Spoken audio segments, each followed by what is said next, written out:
Hello guys, എല്ലാവർക്കും ഒരു പുതിയ വീഡിയോയിലേക്ക് സ്വാഗതം. നമ്മൾ ഇന്ന് നോക്കാൻ പോകുന്നത് കേരള ബ്ലാസ്റ്റേഴ്സിൻ്റെ ട്രാൻസ്ഫർ മാർക്കറ്റിനെ കുറിച്ചാണ്. കേരള ബ്ലാസ്റ്റേഴ്സിൻ്റെ ആദ്യത്തെ ട്രാൻസ്ഫർ അഥവാ കേരള ബ്ലാസ്റ്റേഴ്സിൻ്റെ ഡിപ്പാർച്ചറിലേക്ക് നോക്കുകയാണെങ്കിൽ മാർക്കോ ലെസ്കോവിച്ച് കേരള ബ്ലാസ്റ്റേഴ്സ് വിടാൻ സാധ്യതയുണ്ട്. സെൻട്രൽ ബാക്കായി കേരള ബ്ലാസ്റ്റേഴ്സിന് വേണ്ടി മികച്ച പെർഫോമൻസ് കാഴ്ച മാർക്കോ ലെസ്കോവിച്ച് ടീം വിടും.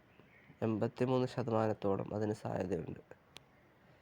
രണ്ടാമത്തെ താരം പുതിയ സൈനിങ്ങായി ചിലപ്പോൾ നടക്കുവാൻ സാധ്യതയുള്ള താരമാണ്. സെൻട്രൽ മിഡ്ഫീൽഡറായ യുവതാരമാണ്. 25% ഇപ്പോൾ ഇടിവിലാണ് സാധ്യത. അടുത്ത താരം Kerala Blasters departure Adrian Luna. Position attacking മിഡ്ഫീൽഡറാണ്. കേരള ബ്ലാസ്റ്റേഴ്സിന് വേണ്ടി മികച്ച പെർഫോമൻസ് കാഴ്ചവെച്ചു FC ഗോവയിലേക്കാണ് സാധ്യത. അതേപോലെ തന്നെ മുംബൈ സിറ്റിയിലേക്കും നേരിയ സാധ്യതയുണ്ട്. അടുത്തത് ജിക്സൺ സിംഗ്. കേരള ബ്ലാസ്റ്റേഴ്സിൻ്റെ അടുത്തൊരു ഡിപ്പാർച്ചറായി ചിലപ്പോൾ നടക്കുവാൻ സാധ്യതയുള്ള കളിക്കാരൻ. 47% സാധ്യത. രോഹിത് കൃഷ്ണ കേരള ബ്ലാസ്റ്റേഴ്സിലേക്ക് വരുവാൻ കുറച്ച് സാധ്യതയുണ്ട് എങ്കിലും ഇപ്പോൾ അതിനൊരു വഴിയും കാണുന്നില്ല. നവാസ് ദവി കേരള ബ്ലാസ്റ്റേഴ്സിലേക്ക് വരും. അത് ഏകദേശം കൺഫേംഡ് ആണ്. പ്രീതം കോട്ടാൽ പോകും. അതും കൺഫേംഡ് ആയിട്ടില്ല, റൂമറാണ്. അതും നടക്കുവാൻ സാധ്യതയില്ല.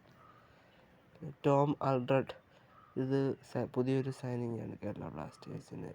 സെൻട്രൽ ബാക്ക് സ്ഥാനത്ത് ലെസ്കോവിച്ചിന് പകരക്കാരൻ. കേരള ബ്ലാസ്റ്റേഴ്സ് നടത്തിയാൽ നല്ലതായിരിക്കും. സ്കോട്ട്ലൻഡ് കളിക്കാരനാണ്. ഏജ് 33 വയസ്സ്. അതുപോലെ തന്നെ വിപിൻ മോഹനൻ ബംഗളൂരുവിലേക്ക് പോകുന്നു എന്ന് കേൾക്കുന്നുണ്ട്. അതും നടക്കുവാൻ സാധ്യതയില്ല. അടുത്തതായി വിപിൻ മോഹനൻ തന്നെ ഈസ്റ്റ് ബംഗാളിലേക്ക് പോകുമെന്ന് പറയുന്നത്. അതും സാധ്യത കുറവ് തന്നെ. പിന്നെ ഡിമിത്രോസ് ഡയമൻറ്റോപൂസിൻ്റെ ഡിപ്പാർച്ചർ അത് നടക്കുമെന്ന് തന്നെയാണ് തോന്നുന്നത്. ചിലപ്പോൾ Mumbai city FC east Bengal FC നടക്കും. ഓർമ്മിപ്പാൻ റുബിയ ഇദ്ദേഹത്തിൻ്റെ കാര്യം അത് തന്നെയാണ്. ഒരു ചെന്നൈയിൻ FC ഒരു ഏകദേശം കൺഫേംഡ് ആണ്. ഡാനിഷ് ഫറൂഖും ചെന്നൈയിൻ FC ഏകദേശം കൺഫേംഡ് ആയിട്ടുള്ള താരമാണ്. ഇതൊക്കെയാണ് ബ്ലാസ്റ്റേഴ്സിൻ്റെ ഇപ്പോഴത്തെ അപ്ഡേറ്റുകൾ. ഇനി അപ്ഡേറ്റുകൾ ഉണ്ടെങ്കിൽ പിന്നീട് അറിയിക്കുന്നതായിരിക്കും.